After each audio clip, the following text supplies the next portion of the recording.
آپ 100 مرتبہ کرتے ہیں، 200 مرتبہ کرتے ہیں، ایک تسبیح کرتے ہیں، بعض اوقات لوگ لاکھ دفعہ آیت کریمہ بیٹھ کے کر رہے ہوتے ہیں. تو اب ہمیں تو نہیں پتا کہ اس لاکھ دفعہ سے اللہ تعالیٰ راضی ہوئے ہیں یا نہیں. ویسے اس نے جب کہا ہی نہیں، مانگا ہی نہیں لاکھ دفعہ، تو ہم نے اپنے پاس سے بنا لیے. نہیں، میرے خیال ہے 1.25 لاکھ ہے، شاید میں غلطی کر رہی ہوں. پتہ نہیں 25 اور کس نے بڑھائے ہیں، کس نے اپنے ہاتھ میں قانون لے لیا. خیر، اب یہ ہے کہ ہم تو وہ کر ہی نہیں سکتے، تو ہم اللہ تعالیٰ سے یہ درخواست کرتے ہیں کہ یا رب، ہم اتنی تیری تعریف کرنا چاہتے ہیں کہ جس سے تیری رضامندی حاصل ہو جائے، تو خوش ہو جائے.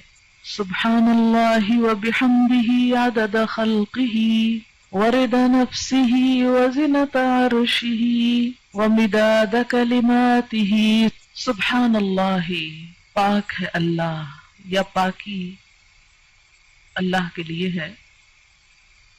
وبحمدہ، اور ساتھ اس کی تعریف کے، یعنی اللہ کی پاکی بیان کرتا ہوں اس کی تعریف کے ساتھ. کتنی پاکی بیان کرتا ہوں، کتنی تسبیح کرتا ہوں؟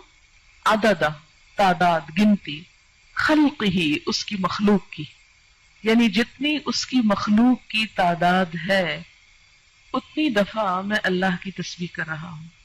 تو اب جب ہم تسبیح کرتے ہیں، جیسے تسبیح پڑھتے ہیں دانوں کے اوپر، تو ہم کہتے ہیں سبحان اللہ سبحان اللہ سبحان اللہ سبحان اللہ، یا انگلیوں کے اوپر پڑھ رہے ہیں آپ، تو ایک وقت میں آپ کتنی دفعہ پڑھ سکتے ہیں؟ مثلا 1 منٹ میں چند دفعہ ہی پڑھیں گے نا.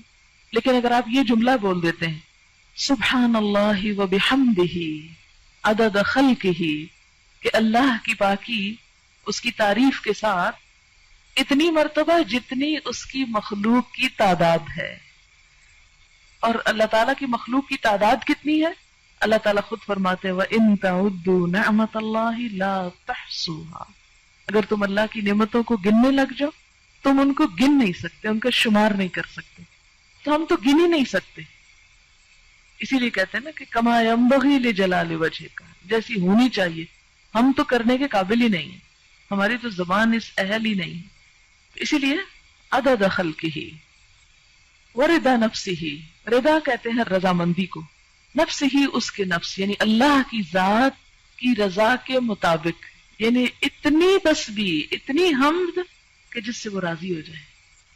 وزنۃ عرشہ، اور اس کے عرش کے وزن کے مطابق. وزنۃ عرشہ، اس کے عرش کا وزن کتنا ہے؟ ہمیں تو کچھ معلوم نہیں کہ اس کا عرش ہے کتنا. امام مالک نے کہا تھا نا کہ اس کے بارے میں سوال بدعت ہے. سوال بھی مت کرو کہ کیسا ہے وہ، ہمیں نہیں معلوم، بس اتنا پتا ہے کہ وہ ہے، کیسا ہے یہ نہیں معلوم.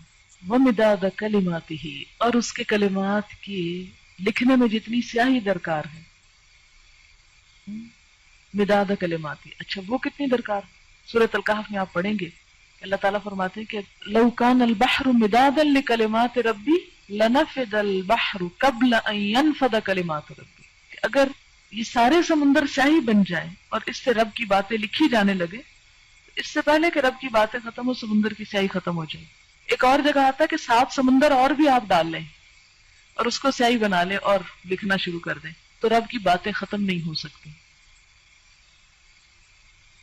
تو پھر اس کے لیے کتنی سیاہی چاہیے ہوگی، ہم تو اس کے بارے میں امیجن بھی نہیں کر سکتے. فرمایا جتنی چاہیے وہ مداد کلمات، کہ اس کے کلمات جتنے ہیں ان کو لکھنے کے لیے جتنا وہ مٹیریل چاہیے اس سب کے برابر. سبحانک اللہم وبحمدک اشہد ان لا الہ الا انت استغفرک واتوب الیک. السلام علیکم ورحمۃ اللہ وبرکاتہ.